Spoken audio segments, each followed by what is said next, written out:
আল্লাহর নবী নিজেই বলেছেন, ইন্নামা বুইসতু লিউতাম্মিমা মাকারিমাল আখলাক, আমি তোমাদের কাছে প্রেরিত হয়েছি উত্তম চরিত্রের পূর্ণতা দানের জন্য। জোরে বলুন সুবহানাল্লাহ।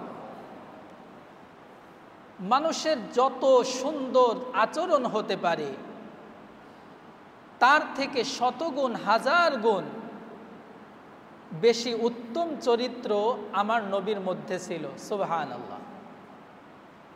আমার নবীর চরিত্র এবং আদর্শের সার্টিফিকেট দিতে গিয়ে স্বয়ং আল্লাহ রাব্বুল আলামিন কোরআনে কারিমে আয়াত নাজিল করেছেন, ওয়া ইন্নাকা লাআলা খুলুকিন আযীম, হে নবী আপনি এক মহা চরিত্রের উপর প্রতিষ্ঠিত আছেন। জোরে বলুন সুবহানাল্লাহ। সম্মানিত হাজিরিন, রব্বুল আলামিন এখানে আল্লাহর নবীর ব্যাপারে বলেছেন আপনার মহা চরিত্র আছে। শুধু সাধারণ উত্তম না, এমন উত্তম আদর্শ, এমন উত্তম চরিত্র যেই আদর্শ এবং চরিত্রের ধারে কাছে কোনো মানুষের পৌঁছা সম্ভব নয়। কিতাবের মধ্যে আসছে মানুষের চরিত্র তিন ধরনের। এক নম্বর চরিত্রের নাম হচ্ছে খুলুকুন হাসান, স্বাভাবিকভাবে ভালো চরিত্র। খুলুকুন হাসানের সংজ্ঞা বলতে গিয়ে মুফাসসিরিনে কেরাম লিখেছেন, খুলুকুন হাসান বলা হয় এমন চরিত্রকে যে ব্যক্তি নিজের পক্ষ থেকে কাউকে কষ্ট দেয় না, তবে তাকে যদি কেউ কষ্ট দেয় তিনি প্রতিদান অতটুকুই নেন যতটুকু প্রাপ্য। আমি নিজের পক্ষ থেকে কাউকে কষ্ট দিই না, তবে আমাকে যদি কেউ কষ্ট দেয় তার বদলা নেওয়া আমার অধিকার আছে, কিন্তু কিঞ্চিত পরিমাণ বেশি হতে পারবে না। আপনি যদি সমান সমান বদলা নেন আর নিজের পক্ষ থেকে কাউকে কষ্ট না দেন, এটাকে বলা হয় খুলুকুন হাসান, তথা স্বাভাবিকভাবে উত্তম চরিত্র। এই চরিত্রের আরেকটা ধাপ আছে, সেটাকে বলা হচ্ছে খুলুকুন করিম। খুলুকুন করিমের সংজ্ঞা হলো আপনি নিজের পক্ষ থেকে তো কাউকে কষ্ট দেন না, বরং কেউ যদি আপনাকে কষ্ট দেয় আপনি তাকে মাফ করে দেন। সুবহানাল্লাহ। স্বাভাবিকভাবে আমরা এই দুই চরিত্রের অধিকারী হতে পারি। আমি নিজের পক্ষ থেকে কাউকে কষ্ট দিব না, আমার কথা দ্বারা, আমার হাত দ্বারা, এবং আমাকে কেউ যদি কষ্ট দেয় তাহলে আমরা উত্তম চরিত্রের দৃষ্টান্ত দেখিয়ে ওই ব্যক্তিকে মাফ করে দিতে পারি।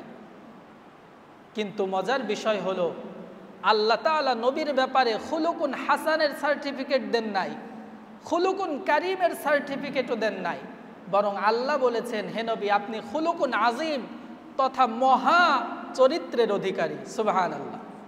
তাহলে খুলুকুন আজিম কাকে বলে? কিতাবের মধ্যে আসছে খুলুকুন আজিম বলা হয় এমন চরিত্রকে যেই চরিত্রের মানুষ নিজের পক্ষ থেকে কাউকে তো কষ্ট দেয়া কশ্চিনকালে চিন্তাও করা যায় না, এমনকি আমাকে কেউ যদি কষ্ট দেয় আমি তাকে মাফ করে দিয়েই ক্ষান্ত হই না, বরং তাকে আমার পক্ষ থেকে আরো কিছু উপঢৌকন দিয়ে দিই। জোরে বলুন না সুবহানাল্লাহ। আল্লাহর নবী ছিলেন এই সর্বোচ্চ পর্যায়ের চরিত্রের অধিকারী, যিনি কাউকে কষ্ট দেন নাই, কষ্ট দিলে তাকে শুধু মাফই করে দেন নাই, বরং তার কল্যাণের জন্য, তার উপকারের জন্য যা কিছু সেটা তিনি করে দেখিয়েছেন। আপনারা সকলেই জানেন তায়েফের ময়দানে আল্লাহর নবী যখন ইসলামের দাওয়াত দিতে গিয়ে পাথরের আঘাত সহ্য করলেন, মাথা ফেটে রক্ত বেয়ে বেয়ে পড়তে পড়তে জুতার ভেতরে গিয়ে জুতা আটকে যাওয়ার অবস্থা, আল্লাহ তাআলা বরদাস্ত করতে পারেন নাই, সহ্য করতে পারেন নাই। ফেরেশতা, যে সমস্ত ফেরেশতা পাহাড়ের দায়িত্বে নিয়োজিত, ওই পাহাড়ের দায়িত্বে নিয়োজিত ফেরেশতাকে পাঠিয়ে দিয়েছেন, আমার নবীর কাছে যান, আমার নবীর কাছ থেকে অনুমতি নিয়ে এই দুই পাহাড় পিষ্ট করে সকলকে শেষ করে দেন। কিন্তু আমার নবী ছিলেন তো খুলুকুন আজিম, মহাচরিত্রের অধিকারী, এজন্য তিনি বলেছেন, না আমি তো এই জাতির জন্য বদদোয়া করতে পারি না, শাস্তি কামনা করতে পারি না, আমি তাদেরকে মাফ করে দিলাম, সাথে সাথে আমি দোয়া করলাম, হে আল্লাহ, এই জাতি এখন আমাকে চিনছে না, আমাকে বুঝতেছে না, হয়তো হতে পারে তাদের পরবর্তী জেনারেশন আমাকে চিনবে, আমার প্রতি ঈমান আনবে, আপনি তাদেরকে মাফ করে দেন। জোরে বলুন সুবহানাল্লাহ। সম্মানিত হাজিরিন, এই হলো খুলুকুন আজিমের একটা উজ্জ্বল দৃষ্টান্ত। সম্মানিত হাজিরিন, আমাদের কাছে মনে হয় উত্তম চরিত্র এটা স্বাভাবিক কোনো ব্যাপার, যার আছে ভালো, যার না আছে তেমন কোনো সমস্যা নাই। কিন্তু হাদিসের মধ্যে এই উত্তম চরিত্র অর্জনের এমন কিছু বৈশিষ্ট্যের কথা, ফজিলাতের কথা আল্লাহর নবী বলেছেন, যেগুলো দুনিয়ার কোনো আমলের মাধ্যমে আপনি পূরণ করতে পারবেন না। সম্মানিত হাজিরিন, আল্লাহর নবী সাল্লাল্লাহু আলাইহি ওয়াসাল্লাম মানুষকে বোঝানোর জন্য বাহ্যিকভাবে বলছেন, হে দুনিয়ার মানুষ, তোমরা টাকা পয়সা দিয়ে সব সময় সব ক্ষেত্রে মানুষের মন জয় করতে পারবে না। বাস্তব না? টাকা পয়সা আপনার থাকতে পারে, আপনি অনেক বেশি খরচ করতে পারেন, কিন্তু এই টাকা পয়সা, ধন দৌলত এগুলো দিয়ে একজন মানুষের অন্তর জয় করা সম্ভব না। কিন্তু আপনার এমন একটা সম্পদ আছে, যেই সম্পদ সবাই অর্জন করতে পারে, ওই সম্পদের মাধ্যমে প্রত্যেকটা মানুষকে আমার নিজের ভক্ত বানানো, তার অন্তরকে প্রশান্ত করা সম্ভব। সেটাই, সেই সম্পদের নাম হলো খুলুকুন হাসান। আল্লাহর নবী সাল্লাল্লাহু আলাইহি ওয়াসাল্লাম বলছেন, ইন্নাকুম লাতাসাউনান নাসা বিআমওয়ালিকুম, তোমাদের যে ধন সম্পদ আছে, এই ধন সম্পদ দিয়ে তোমরা মানুষের মন জয় করতে পারবা না। ওয়ালাকিন লা ইয়াসাউহুম বাসতুল ওয়াজহ ওয়া হুসনুল খুলুক, দুইটা গুণ যদি তোমরা অর্জন করতে পারো, তাহলে তোমরা প্রত্যেকটা মানুষের হৃদয়ে স্থান করে নিতে পারবে। জোরে বলুন সুবহানাল্লাহ। সেই দুইটা জিনিস কি? এক নাম্বার হলো বাসতুল ওয়াজহ, সহাস্য বদনে, হাস্য মুখ নিয়ে, হাসি খুশি মনে একজন মানুষের সাথে কথা বলা। নাম্বার দুই, ওয়া হুসনুল খুলুক, উত্তম চরিত্রের নমুনা দেখিয়ে আপনি একজন মানুষের অন্তরে জায়গা করে নিতে পারবেন।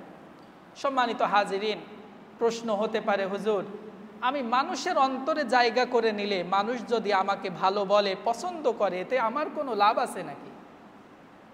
এই প্রশ্নের উত্তর আল্লাহর নবী সাল্লাল্লাহু আলাইহি ওয়াসাল্লাম বলেছেন, হে আমার উম্মত, তোমাদের প্রত্যেকেরই আকাঙ্ক্ষা থাকে যে আমি সব থেকে বেশি ভালো মানুষ হব। কি বলেন? আমাদের আকাঙ্ক্ষা আছে না? আমরা দুনিয়াতে সর্বশ্রেষ্ঠ মানুষ হতে চাই। আল্লাহর নবী বলছেন, তোমরা সর্বশ্রেষ্ঠ মানুষ হতে পারবা যদি তোমরা মানুষের কাছে ভালো হতে পারো। সুবহানাল্লাহ। ইন্না মিন খিয়ারিকুম আহসানুকুম আখলাকা, হে আমার উম্মত, তোমাদের মধ্যে ওই ব্যক্তি সব থেকে উত্তম, সব থেকে শ্রেষ্ঠ, যেই মানুষটাকে অন্য মানুষরা শ্রেষ্ঠ মনে করে, ভালো মনে করে। সুবহানাল্লাহ। তাহলে আপনি মানুষের অন্তরে জায়গা করে নিলে আপনি দুনিয়াতে আল্লাহর কাছে সব থেকে বেশি প্রিয় মানুষ হবেন, এবং আখিরাতে এই মানুষের কাছে ভালো হওয়ার কারণে কিয়ামতের দিন আল্লাহর নবীর সব থেকে কাছে বসবাস করার সুযোগ পাবেন। জোরে বলুন সুবহানাল্লাহ।